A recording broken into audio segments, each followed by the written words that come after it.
एकोनचत्वारिंशः सर्गः। मारीच का रावण को समझाना। एवमस्मि तदा मुक्तः कथंचित्तेन संयुगे इदानीमपि यद्वृत्तं तच्छृणुष्व यदुत्तरम्। इस प्रकार इस समय तो मैं किसी तरह श्री रामचंद्र जी के हाथ से जीवित बच गया। इसके बाद इन दिनों जो घटना घटित हुई है उसे भी सुन लो।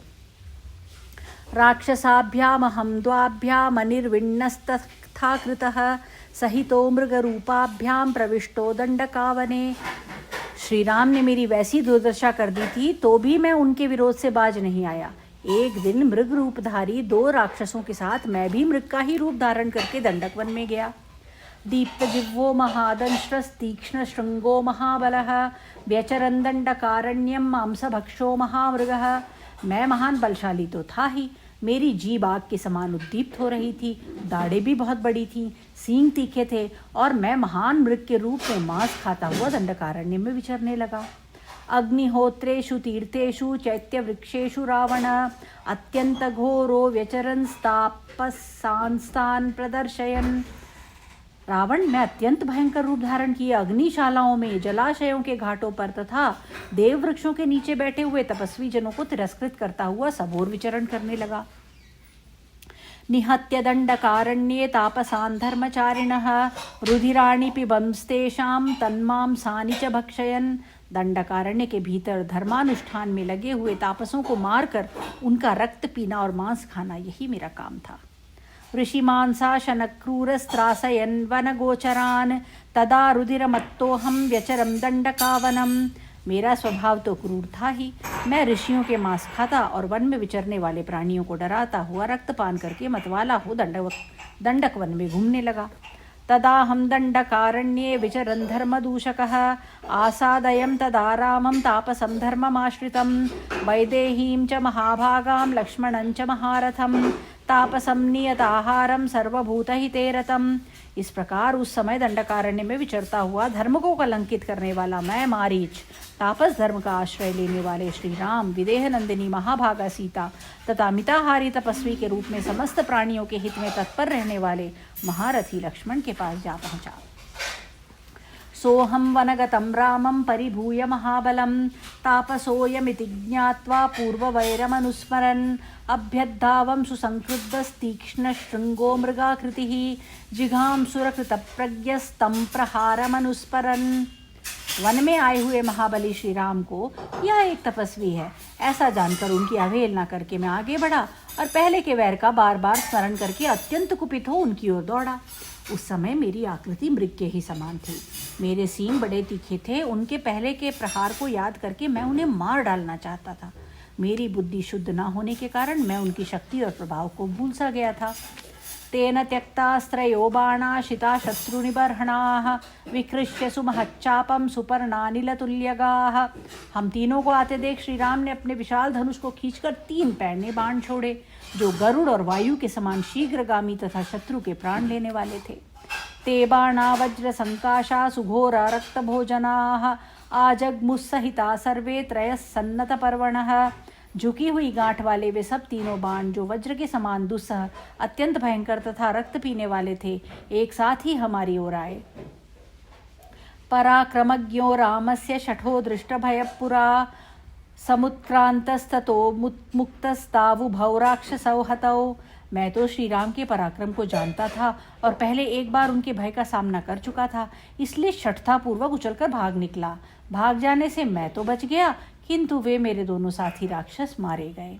शरेण मुक्तो रामस्य कथंचित् प्राप्य जीवितम् इह प्रव्राजितो युक्तस्तापसोऽहं समाहितः। इस बार श्री राम के बाण से किसी तरह छुटकारा पाकर मुझे नया जीवन मिला और तभी से संन्यास लेकर समस्त दुष्कर्मों का परित्याग करके स्थिर चित्त हो योगाभ्यास में मैं तत्पर रहकर तपस्या में लग गया। वृक्षे वृक्षे हि पश्यामि चीरकृष्णाजिनाम्बरं गृहीतधनुषं रामं पाशहस्तमिवान्तकम्। अब मुझे एक एक वृक्ष में चीर, काला मृगचर्म और धनुष धारण किए श्री राम ही दिखाई देते हैं जो मुझे पाशधारी यमराज के समान प्रतीत होते हैं। अपि राम सहस्राणि भीतः पश्यामि रावण रामभूतमिदं सर्वमरण्यं प्रतिभाति में। रावण, मैं भयभीत होकर हजारों रामों को अपने सामने खड़ा देखता हूँ। यह सारा वन ही मुझे राममय प्रतीत हो रहा है। राममेव हि पश्यामि रहिते राक्षसेश्वर दृष्ट्वा स्वप्नगतं रामम मुद्भ्रमामि विचेतनः। राक्षस राज, जब मैं एकांत में बैठता हूँ तब मुझे श्री राम के ही दर्शन होते हैं। सपने में श्री राम को देखकर मैं उद्भ्रांत और अचेत सा हो उठता हूँ। रकारादीनि नामानि रामत्रस्तस्य रावण रत्नानि च रथाश्चैव वित्रासं जनयन्ति मे। रावण में राम से इतना भयभीत हो गया हूँ कि रत्न और रथ आदि जितने भी रकार आदि नाम हैं वे मेरे कानों में पड़ते ही मन में भारी भय उत्पन्न कर देते हैं। अहम तस्य प्रभावज्ञो न युद्धं तेन ते क्षमं बलिं वा न मुचिं वापि हन्याद्भिरघुनन्दनः। मैं उनके प्रभाव को अच्छी तरह जानता हूँ, इसलिए कहता हूँ कि श्री राम के साथ तुम्हारा युद्ध करना कदापि उचित नहीं है। रघुकुल नंदन श्री राम राजा बलि अथवा नमुचि का भी वध कर सकते हैं। रणे रामेण युद्धस्व क्षमां वा कुरु रावण न ते राम कथा कार्या यदि मां दृष्टुमिच्छसि। रावण, तुम्हारी इच्छा हो तो रणभूमि में श्री राम के साथ युद्ध करो अथवा उन्हें क्षमा कर दो, किंतु यदि मुझे जीवित देखना चाहते हो तो मेरे सामने श्री राम की चर्चा ना करो। बहवः साधवो लोके युक्ता धर्ममनुष्ठिताः परेषामपराधेन विनष्टा सपरिच्छदाः। लोक में बहुत से साधु पुरुष जो योग युक्त होकर केवल धर्म के ही अनुष्ठान में लगे रहते हैं, दूसरों के अपराध से ही परिकरों सहित नष्ट हो गए। सोहम परापराधेन विनशेयम निशाचर कुरु यत्ते क्षमं तत्त्वं महं त्वां नानुयामि वै। निशाचर, मैं भी किसी तरह दूसरों के अपराध से नष्ट हो सकता हूँ, अतः तुम्हें जो उचित जान पड़े वह करो, मैं इस कार्य में तुम्हारा साथ नहीं दे सकता।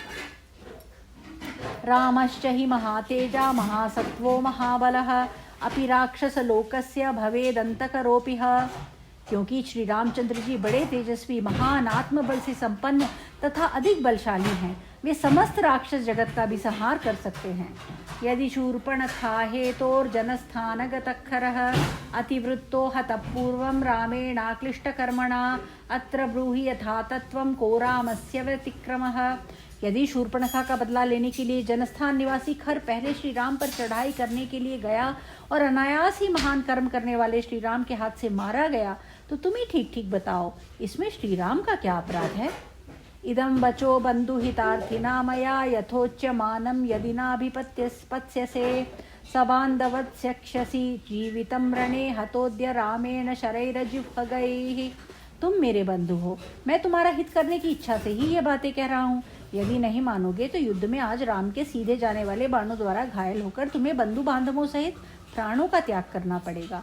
इत्यार्षे श्रीमद् रामायणे वाल्मीकि आदि काव्ये अरण्यकांडे 49 सर्गः। इस प्रकार श्री वाल्मीकि निर्मित आर्ष रामायण आदि काव्य के अरण्यकांड में 39वां सर्ग पूरा हुआ। हरि ओम। श्रीमद् वाल्मीकि रामायणे अरण्यकांडे 40 सर्गः। रावण का मारीच को फटकारना और सीता हरण के कार्य में सहायता करने की आज्ञा देना। मारीचस्य तु तद्वाक्यं क्षमं युक्तं च रावणः उक्तो न प्रतिजग्राह मर्तुकाम इव औषधम्। मारीच का वह कथन उचित और मानने योग्य तो था, तो भी जैसे मरने की इच्छा वाला रोगी दवा नहीं लेता, उसी प्रकार उसके बहुत कहने पर भी रावण ने उसकी बात नहीं मानी। तंपत्यहित वक्तारं मारीचं राक्षसाधिपः अब्रवीत् परुषं वाक्यमयुक्तं कालचोदितः। काल से प्रेरित हुए उस राक्षस राज ने यथार्थ और हित की बात कहने वाले मारीच से अनुचित और कठोर वाणी में कहा। दुष्कुलैतदयुक्तार्थं मारीचमयि कथ्यते वाक्यं निष्फलमत्यर्थं बीजमुक्तमिवोशरे। दूषित कुल में उत्पन्न मारीच, तुमने मेरे प्रति जो ये अनाप शनाप बातें कही हैं, ये मेरे लिए अनुचित और असंगत है, ऊसर में बोए हुए बीज के समान अत्यंत निष्फल हैं। त्वद्वाक्यैर्न तु मां शक्यं भेत्तुं रामस्य संयुगे मूर्खस्य पापशीलस्य मानुषस्य विशेषतः। तुम्हारे इन वचनों द्वारा मूर्ख, पापाचारी और विशेषतः मनुष्य राम के साथ युद्ध करने के अथवा उसकी स्त्री का अपहरण करने के निश्चय से मुझे विचलित नहीं किया जा सकता। यस्त्यक्त्वा सुहृदो राज्यं मातरं पितरं तथा स्त्रीवाक्यं प्राकृतं श्रुत्वा वनमे कपदे गतः अवश्यन्तु मया तस्य संयुगे खरघातिनः प्राणै प्रियतरा सीता हर्तव्या तव सन्निधौ।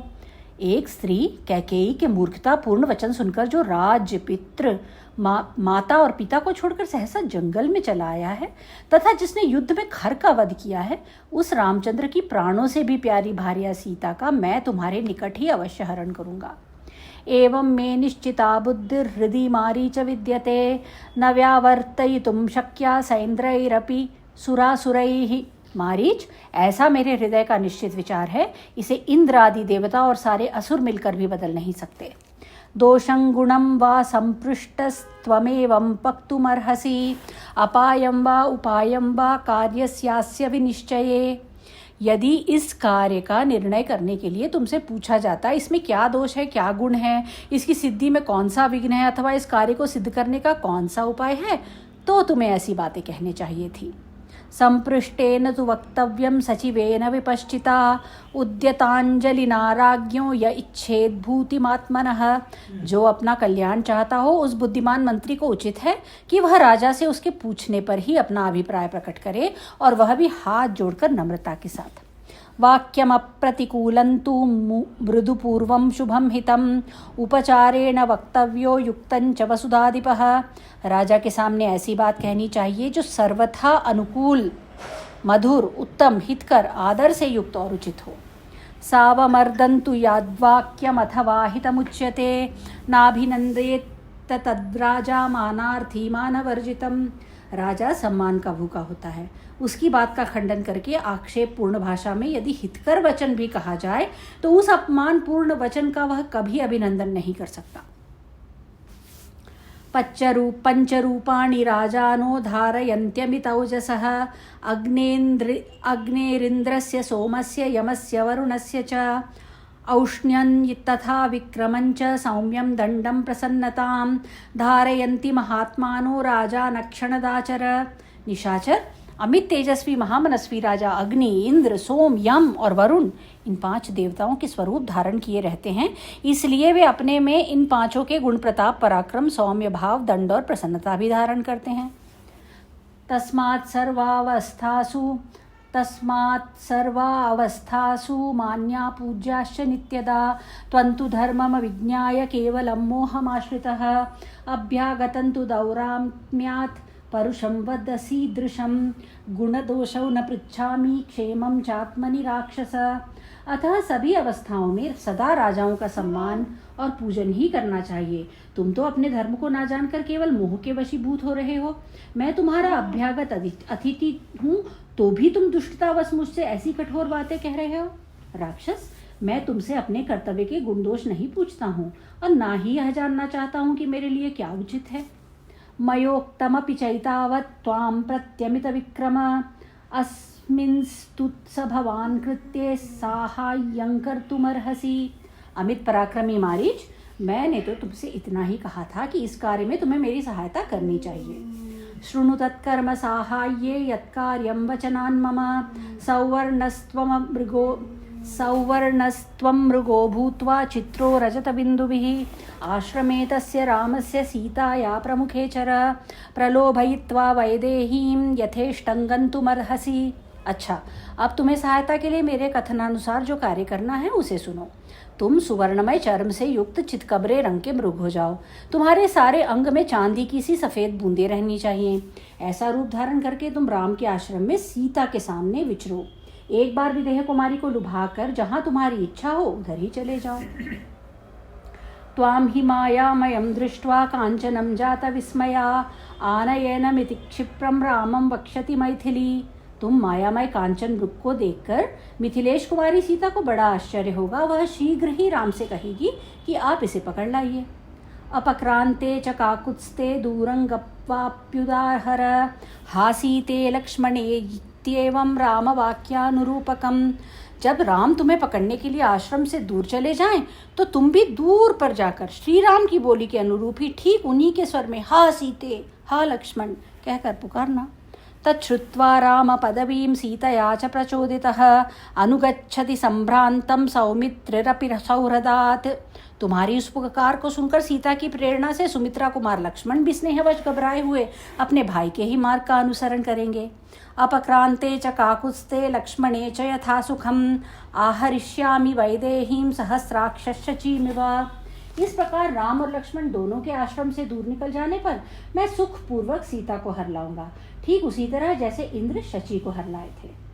एवं कृत्वा त्रिदंकार्यं यथेष्टं गच्छ राक्षस राज्यस्यार्धं प्रदास्यामि मारीच तव सुव्रता। उत्तम व्रत का पालन करने वाले राक्षस मारीच, इस प्रकार इस कार्य को संपन्न करके जहाँ तुम्हारी इच्छा हो वहाँ चले जाना, मैं इसके लिए तुम्हें अपना आधा राज्य दे दूंगा। गच्छ सौम्य शिवं मार्गं कार्यस्यास्य विवृद्धये अहं त्वानुगमिष्यामि सरथो दंडकावनम। सौम्य, अब इस कार्य की सिद्धि के लिए प्रस्थान करो, तुम्हारा मार्ग मंगलमय हो, मैं रथ पर बैठकर दंडक वन तक तुम्हारे पीछे पीछे चलूंगा। प्राप्य सीतामयुद्धेन वञ्चयित्वा तु राघवं लंकां प्रति गमिष्यामि कृतकार्यस्सह त्वया। राम को धोखा देकर बिना युद्ध किए ही सीता को अपने हाथ में लिख करके कृतार्थ हो तुम्हारे साथ ही लंका को लौट चलूंगा। नो चेत् करोषि मारीच हन्मि त्वामहमद्य वै एतत् कार्यमवश्यं मे बलादपि करिष्यसि राज्ञो विप्रतिकूलस्थो न जातु सुखमेधते। मारीच, यदि तुम इनकार करोगे तो तुम्हें अभी मार डालूंगा। मेरा यह कार्य तुम्हें अवश्य करना पड़ेगा। मैं बल प्रयोग करके भी तुमसे यह काम कराऊंगा। राजा के प्रतिकूल चलने वाला पुरुष कभी सुखी नहीं होता है। आसाद्यतं जीवित संशयस्ते मृत्युर्ध्रुवो ह्यद्य मया विरुध्यतः एतद्यथावत् परिगण्य बुद्ध्या यदत्र पथ्यं कुरु तत्तथा त्वं। राम के सामने जाने पर तुम्हारे प्राण जाने का संदेह मात्र है, परंतु मेरे साथ विरोध करने पर तो आज ही तुम्हारी मृत्यु निश्चित है। इन बातों पर बुद्धि लगाकर भली भांति विचार कर लो, उसके बाद जहाँ जो हित कर जान पड़े उसी प्रकार तुम करो। इत्यार्षे श्रीमद् रामायणे वाल्मीकि आदि काव्ये अरण्यकाण्डे 40 सर्गः 41 सर्गः। मारीच का रावण को विनाश का भय दिखाकर पुनः समझाना। आज्ञप्तो रावणेनेत्थं प्रतिकूलं च राजवत् अब्रवीत् परुषं वाक्यं निश्शंको राक्षसाधिपम्। रावण ने जब राजा की भांति उसे ऐसी प्रतिकूल आज्ञा दी, तब मारीच ने निशंक होकर उस राक्षस राज से कठोर वाणी में कहा, केनायमुपदिष्टस्ते विनाशः पापकर्मणा सपुत्रस्य स राजस्य समात्यस्य निशाचर। निशाचर, किस पापी ने तुम्हें पुत्र, राज्य और मंत्रियों सहित तुम्हारे विनाश का यह मार्ग बताया है? कस्त्वया सुखिना राजन्नाभिनन्दति पापकृत केनेदमुपदिष्टन्ते मृत्युद्वारमुपायतः। राजन, कौन ऐसा पापाचारी है जो तुम्हें सुखी देखकर प्रसन्न नहीं हो रहा है? किसकी युक्ति से तुम्हें मौत के द्वार पर जाने की यह सलाह दी है? शत्रवस्तव सुव्यक्तं हीनवीर्या निशाचर इच्छन्ति त्वां विनश्यन्तमुपरुद्धं बलीयसा। निशाचर, आज यह बात स्पष्ट रूप से ज्ञात हो गई कि तुम्हारे दुर्बल शत्रु तुम्हें किसी बलवान से भिड़ाकर नष्ट होते देखना चाहते हैं। केनेदमुपदिष्टन्ते क्षुद्रेणाहित बुद्धिना यस्त्वामिच्छति नश्यन्तं स्वकृतेन निशाचर। राक्षस राज, तुम्हारे अहित का विचार रखने वाले किस नीच ने तुम्हें यह पाप करने का उपदेश दिया है? जान पड़ता है कि वह तुम्हें अपने ही कुकर्म से नष्ट होते देखना चाहता है। वद्या खलु न वद्यन्ते सचिवास्तव रावण ये त्वामुपत्थमारूढ़ं न निगृह्णन्ति सर्वशः। रावण, निश्चय ही वध के योग्य तुम्हारे वे मंत्री हैं जो कुमार्ग पर आरूढ़ हुए तुम जैसे राजा को सब प्रकार से रोक नहीं रहे हैं, किंतु तुम उनका वध नहीं करते हो। अमात्यैकामवृत्तो हि राजा कापथमाश्रितः निग्राह्य सर्वथा सद्भिः सनिग्राह्यो न गृह्यसे। अच्छे मंत्रियों को चाहिए कि जो राजा स्वेच्छाचारी होकर कुमार्ग पर चलने लगे उसे वे सब प्रकार से रोके। तुम भी रोकने के ही योग्य हो, फिर भी वे मंत्री तुम्हें नहीं रोक रहे हैं। धर्ममर्थं च कामं च यशश्च जयतांबर स्वामी प्रसादात् सचिवा प्राप्नुवन्ति निशाचर। विजयी वीरों में श्रेष्ठ निशाचर, मंत्री अपने स्वामी राजा की कृपा से ही धर्म, अर्थ, काम और यश पाते हैं। विपर्यये तु तत्सर्वं व्यर्थं भवति रावण व्यसनं स्वामी वैगुण्यात् प्राप्नुवन्ति इतरे जनाः। रावण, यदि स्वामी की कृपा ना हो तो सब व्यर्थ हो जाता है। राजा के दोष से दूसरे लोगों को भी कष्ट भोगना पड़ता है। राजमूलो हि धर्मश्च यशश्च जयतांबर तस्मात् सर्वा स्वस्थासु रक्षितत्वया रक्षित्वया नराधिपा रक्षितव्या नराधिपाः।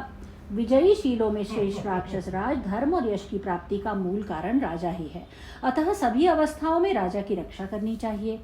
राज्यं पालयितुं शक्यं न तीक्ष्णेन निशाचर न चाति प्रतिकूलेन नाविनीतेन राक्षस। रात्रि में विचरने वाले राक्षस, जिसका स्वभाव अत्यंत तीखा हो, जो जनता के अत्यंत प्रतिकूल चलने वाला और उद्दंड हो, ऐसे राजा से राज्य की रक्षा नहीं हो सकती। ये तीक्ष्ण मंत्रा सचिवा भुज्यन्ते सहतेन वै विषमेषु रथा शीघ्रम मंदसा रथयो यथा। जो मंत्री तीखे उपाय का उपदेश करते हैं, वे अपनी सलाह मानने वाले उस राजा के साथ ही दुख भोगते हैं। जैसे जिनके सारथी मूर्ख हों, ऐसे रथ नीची ऊंची भूमि में जाने पर सारथियों के साथ ही संकट में पड़ जाते हैं। बहवः साधवो लोके युक्त धर्ममनुष्ठिताः परेषाम् अपराधेन विनष्टा सपरिच्छदाः। उपयुक्त धर्म का अनुष्ठान करने वाले बहुत से साधु पुरुष इस जगत में दूसरों के अपराध से परिवार सहित नष्ट हो गए हैं। स्वामिना प्रतिकूलेन प्रजास्तीक्ष्णेन रावण रक्षमाणा न वर्धन्ते मेषा गोमायुना यथा। रावण प्रतिकूल बर्ताव और तीखे स्वभाव वाले राजा से रक्षित होने वाली प्रजा उसी तरह वृद्धि को नहीं प्राप्त होती है जैसे गीदड़ या भेड़िए से पालित होने वाली भेड़ें। अवश्यं विनशिष्यन्ति सर्वे रावण राक्षसाः येषां त्वं कर्कशो राजा दुर्बुद्धिर्रजितेन्द्रियः। रावण, जिनके तुम क्रूर, दुर्बुद्धि और रजितेंद्रिय राजा हो, वे सब राक्षस अवश्य ही नष्ट हो जाएंगे। तदिदंकाकलतात्तालीयं घोरमासादितं मया अत्र त्वं शोचनीयोऽसि ससैन्यो विनशिष्यसि। काकतालीय न्याय के अनुसार मुझे तुमसे अकस्मात ही यह घोर दुख प्राप्त हो गया। इस विषय में मुझे तुम ही शोक के योग्य जान पड़ते हो, क्योंकि सेना सहित तुम्हारा नाश हो जाएगा। मां निहत्य तु रामोऽसा वचिरात् त्वां वदिष्यति अनेन कृतकृत्योऽस्मि म्रिये चाप्यरिणाहतः। श्री रामचंद्र जी मुझे मारकर तुम्हारा भी शीघ्र ही वध कर डालेंगे। जब दोनों ही तरह से मेरी मृत्यु निश्चित है, तब श्री राम के हाथ से होने वाली जो यह मृत्यु है, इसे पाकर मैं कृतकृत्य हो जाऊंगा, क्योंकि शत्रु के द्वारा युद्ध में मारा जाकर प्राण त्याग करूंगा। तुम जैसे राजा के हाथ से बलपूर्वक प्राण दंड पाने का कष्ट नहीं भोगूंगा।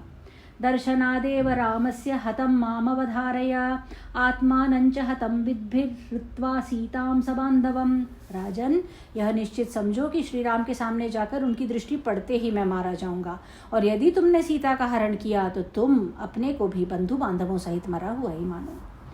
आनयिष्यसि चेत् सीताम् आश्रमात् सहितो मया नैव त्वमपि नाहं वै नैव लंका न राक्षसाः। यदि तुम मेरे साथ जाकर श्री राम के आश्रम से सीता का अपहरण करोगे, तब ना तो तुम जीवित बचोगे और ना मैं ही। न लंकापुरी रहने पाएगी और न वहाँ के निवासी राक्षस ही। निवार्यमाणस्तु मया हितैषिणा न मृष्यसे वाक्यमिदं निशाचर परेतकल्पा हि गतायुषो नरा हितन्न गृह्णन्ति सुहद्भिरीरितम्। निशाचर, मैं तुम्हारा हितैषी हूँ, इसलिए तुम्हें पाप कर्म से रोक रहा हूँ, किंतु तुम्हें मेरी बात सहन नहीं होती है। सच है, जिनकी आयु समाप्त हो जाती है वे मरणासन्न पुरुष अपने सुहृदों की कही हुई हितकर बातें नहीं स्वीकार करते हैं। इत्यार्षे श्रीमद् रामायणे वाल्मीकि आदि काव्ये अरण्यकांडे 1/4 सर्गः। इस प्रकार श्री वाल्मीकि निर्मित आर्ष रामायण आदि काव्य के अरण्यकांड में 41वां सर्ग पूरा हुआ। हरि ओम।